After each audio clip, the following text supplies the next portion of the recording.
Have you ever had a large slime in a minecart and wanted to send him through a castle wall?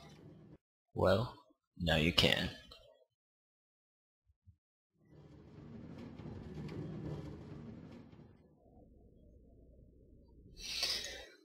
Hello YouTube, this is my 3x3 rail door, which means it's large enough for large slimes to pass through in minecarts. Oh man. At first I had a creeper riding through there, and then I'm like, wait, this is 3x3. I can fit a large slime through there. And I did. And it was awesome. I wonder if you could do it with a ghast. Let's do it. So it turns out ghasts are larger than 3x3. But they can actually fit through here a few times before suffocating it, I guess.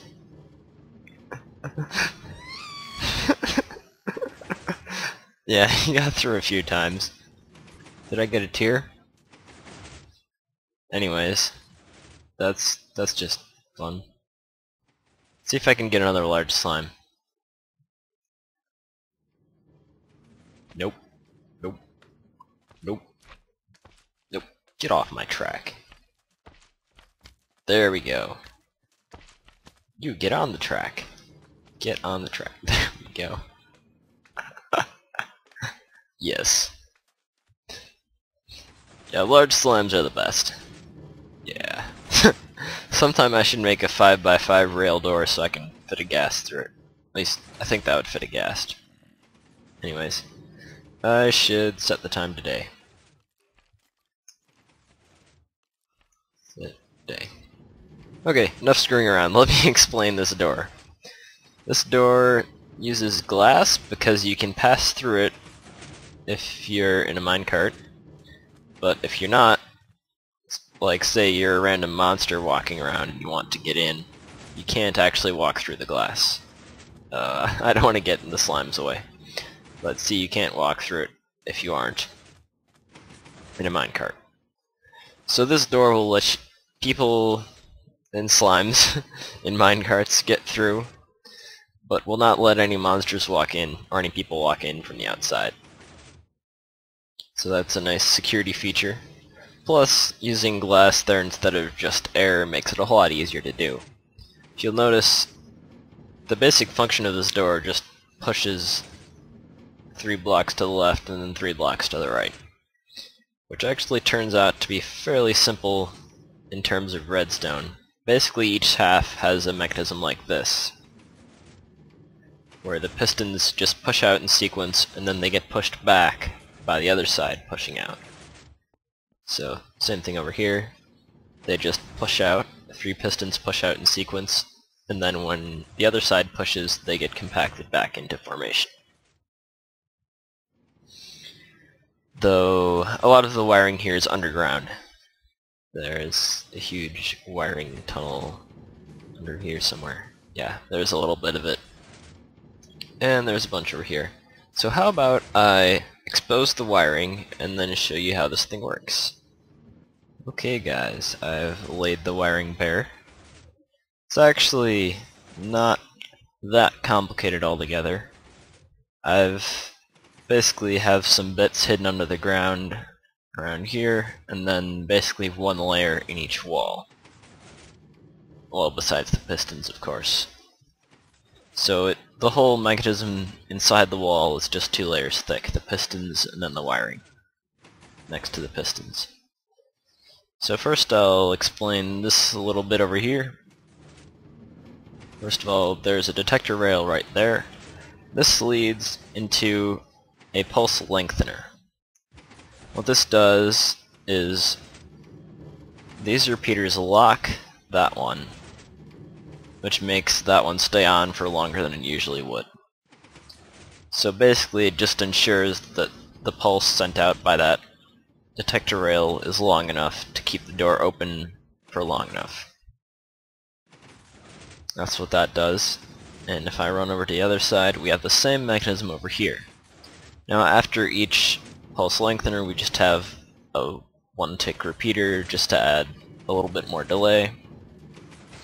And those two lines from the two inputs, one on each side of the door, lead into this spot, which powers the two halves. First, I'll explain the closing half, because that's the one that's right here. No, I'll go to the opening half first, never mind. So this is the opening half of the wiring. You can see that that wire leads underneath the track there, right into this block. And this, let me clear those out so you can see a little better. This is just a simple monostable circuit, rising edge monostable. So when that redstone line turns on, when that line right there turns on, whoops, my reach is too far in creative. When that line turns on, this sends a short pulse through there. So if we watch, when that turns on, it sends a pulse over there. Using pretty standard monostable arrangement, you have a torch coming out of that block, two repeaters coming out of that block that both lead into this other torch. On the other side, I have a falling edge monostable, which I had to divert around that a little bit. But basically it's the same idea but in reverse. This time the side with the torch is the one that has the longer delay than the side that doesn't have the torch. So when that turns off, then it sends a pulse. Right there. It's a little hard to see. Turned on, turned off, and then when it turned off, that pulsed. So what these pulsers control are just really simple triple piston extenders. Because they don't need to retract, because they get pushed back, it's just as simple as powering each piston in turn using these repeaters.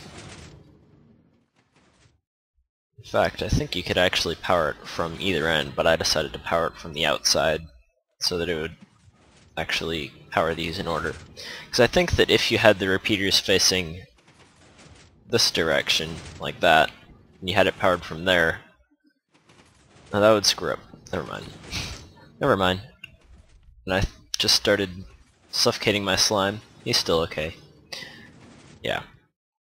Basically, this is a really simple triple piston extender.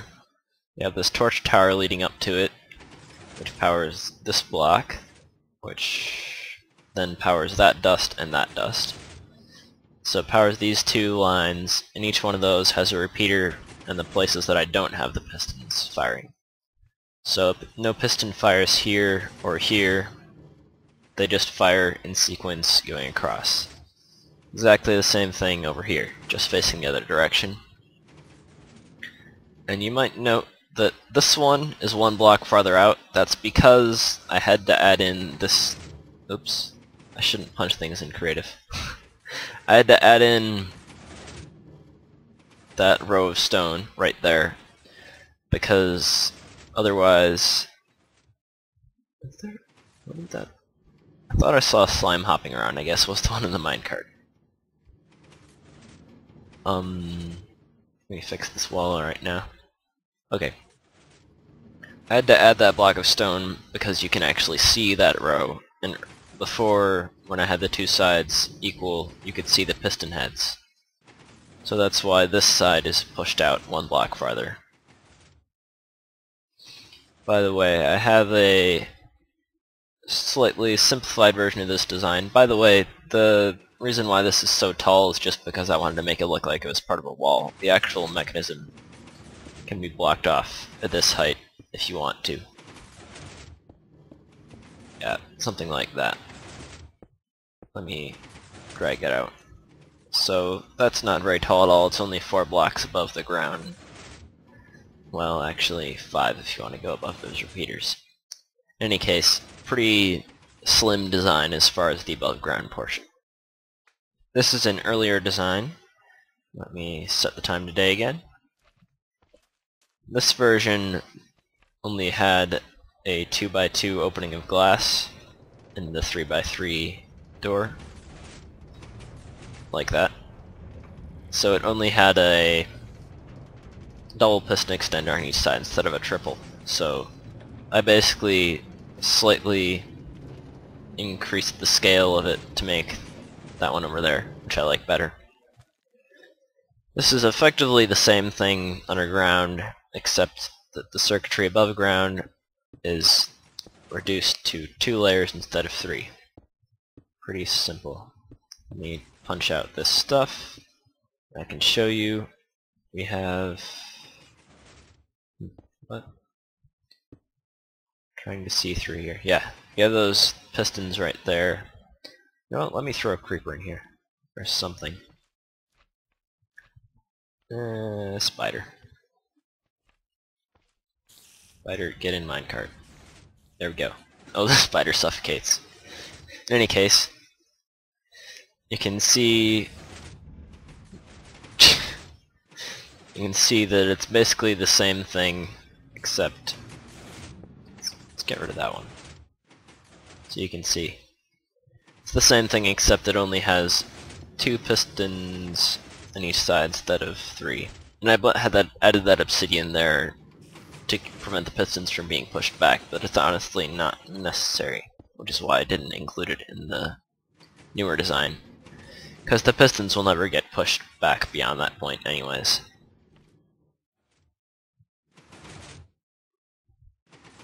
That just doesn't happen. A large slime in minecart. By the way, in the intro, the part in the intro where there was a large slime in the minecart, that was done survival legit.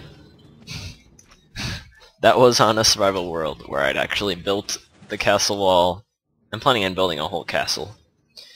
And I got a large slime in a minecart for this video. So it is possible, survival legit. It's just annoying. These guys need to die. On that same world, because I live in a swamp, I've learned that an effective method of killing off large numbers of slimes is drowning. You can convince them to get in here. Oh, because I'm in creative, they won't come after me. But if you can get them to follow you into water, like this, they cannot jump out, and they will drown. It's a good method of getting rid of slimes. Because if you live in a swamp biome, you don't have any shortage of slime balls, you just want them all to die. Or you want to put them in minecarts. Yes. So much wind. Let me get through here. That's gonna screw everything up. Yep. Oh well. Anyways guys, thanks for watching this video. If you want a tutorial to this, like, I don't know, leave a comment and I might decide to do a tutorial on how to build this, because I think it's pretty cool. And subscribe to my channel to see some more awesome videos. I will see you guys in the next video. Bye!